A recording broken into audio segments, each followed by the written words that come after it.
que hay que buscar cómo conciliar con los comerciantes, con los habitantes, con los distintos intereses, pero si no se le inyecta presupuesto de fondo a Polanco y que los habitantes, en lugar de oponerse, fomenten que mejore, pues lo único que vamos a encontrar es que Polanco en unos años se pueda convertir en la zona roja. Ahora este nuevo puesto que tienes de presidenta de la Comisión del Distrito Federal, habla un poquito de la reforma política del DF.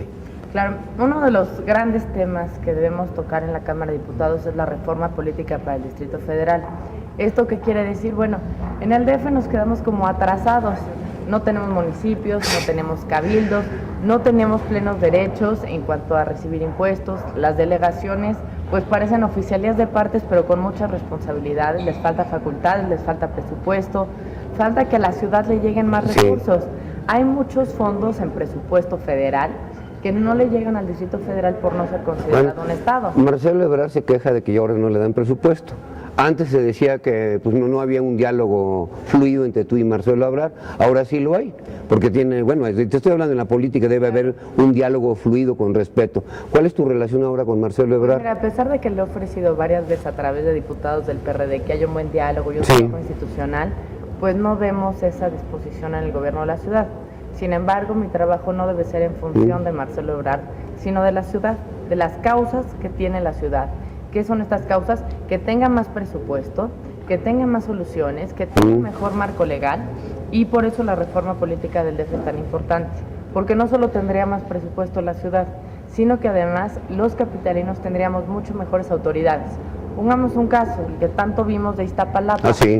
Pensar que un delegado gobierne a 2 millones de personas. ¿Con ese presupuesto? Con ese presupuesto de 3,000 millones de pesos aproximadamente, sin nadie con quien decidirlo, es decir, sin ni siquiera un cabildo, estamos hablando que tiene más habitantes que los estados de Tlaxcala y Campeche juntos. Y un gobernador tiene congreso local, tiene municipios, tiene un poder judicial, tiene muchos contrapesos.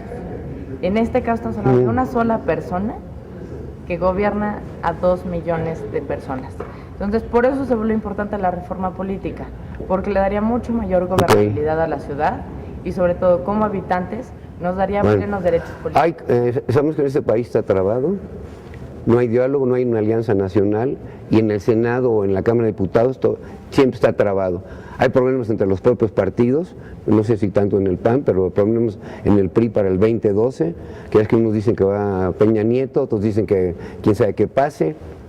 No sé cuál será el candidato del PAN, no sé si te gustaría Nava, Lujambio. ¿Qué se ve de esto? ¿Qué se dice de esto? Yo creo que en el PAN falta como romper el mito de ser partido en el gobierno. Me gustaría como panista ver muchas manos levantadas. Creo que en la medida en que se tienen muchas cartas de dónde elegir, se pueden elegir a las mejores personas. Entonces, me gustaría ver mucho más competencia en el PAN, mucho más ambición, mucho más sueños, mucho más oferta para la ciudadanía, y sin duda que eso además se traduce en mejores propuestas en la Cámara de Diputados y en el Senado.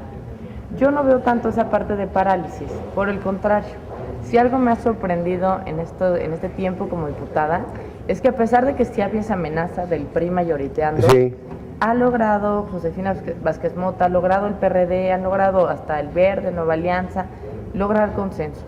Y yo creo que eso se vuelve fundamental en una vida democrática. No son las votaciones que quisiéramos ver. A mí no me encantó ver el tema de los impuestos, ni tampoco me gustó ver muchos temas en el presupuesto que favorecían intereses muy claros en el PRI.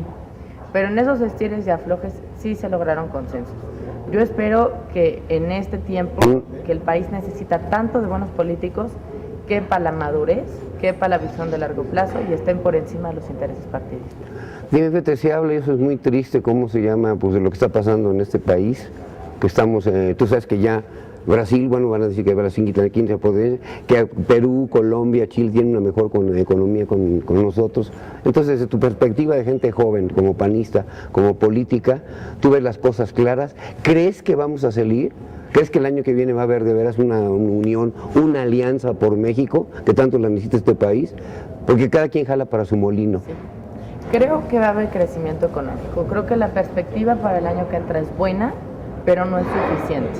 En un país que crece la población, que los jóvenes tenemos ganas de salir adelante, ser emprendedores, de tener un empleo, se necesita mucho más.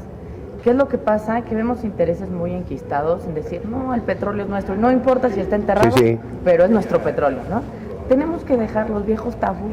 Y ahora que tanto se habla del tema del Bicentenario, vamos a aprender de nuestra historia, pero no debemos seguir en esos mismos 200 años. Bueno, tú, ahorita que estás llamando la palabra Bicentenario, tú sabes que la palabra Bicentenario no la tenía registrada el gobierno de este país.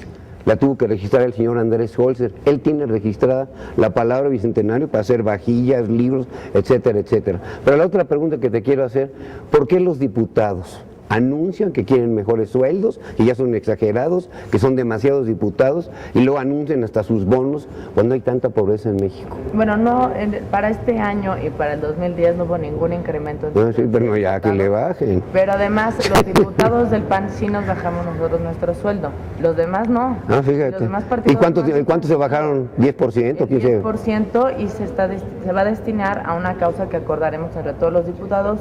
Estamos viendo si es un tema de salud o de educación, pero es un tema que nosotros consideramos como algo que ya no puede seguir sucediendo. Los grandes sueldos en los políticos no puede ser inmorales para un país que no está... O un presidente que se retira, tiene unos sueldazos que, bueno, tú lo sabes. En esta parte te voy a decir, no coincido tanto con decir, vamos a quitar la pensión por una razón. ¿En qué va a trabajar después un presidente de la República? Si fuéramos Japón, sí, pero muchos de ellos... Los políticos ya llegan muy grandes, ya llegan con un capital. Muchos de ellos se van bien cargaditos. Es que eso es lo malo, Enrique, la impunidad. Quien se va cargadito debería estar en el bote, no pensionado. Y el problema, volvemos a lo mismo, no le llamamos a las cosas con su nombre. El político ratero debería estar en la cárcel. No debería estar con eso financiando campañas, no debería con eso estar comprando jueces y no debería con eso estar buscando cómo permanecer en el poder. Gracias, Gaby Cuevas, nuestra gran amiga, presidenta de la Comisión del Distrito Federal, amiga de toda la vida. Gracias por estar aquí.